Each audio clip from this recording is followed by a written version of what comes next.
با سلام و خسته نباشید خدمت بینندگان گرامی. میخوام یه آموزش دانلود از فروشگاه گوگل پلی را براتون توضیح بدم که خیلیا با دانلود و نصب اپلیکیشن ها از فروشگاه گوگل پلی را دارن که همه برنامه ها از فروشگاه گوگل پلی دانلود نمیشه. الان اینجا یکی از دوستان در داخل تلگرام یه لینک از فروشگاه گوگل برای من فرستادن.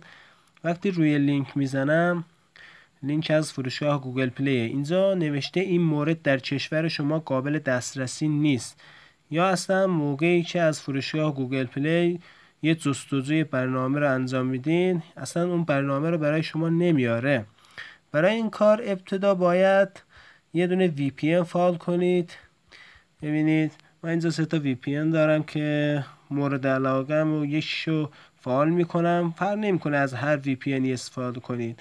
وقتی VPN فعال کنید، VPN که فعال شد بالا کلید میاد که میبینید.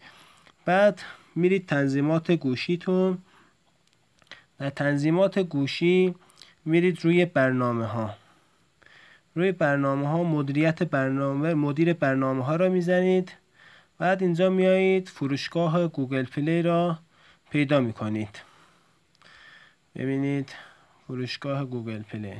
روی فروشگاه گوگل پلی که اوکی زدین، اینجا میایید نوشته محل ذخیره. روی محل ذخیره فروشگاه گوگل پلی یه ضربه میزنید. بعد مینویسه پاک کردن داده.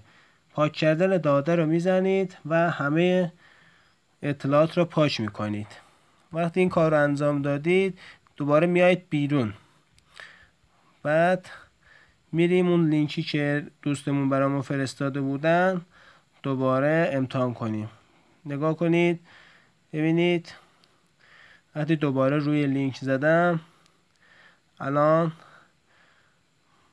یه خورده طول میکشه. بعد از اول که راه اندازی میکنه پذیرش انجام میدین.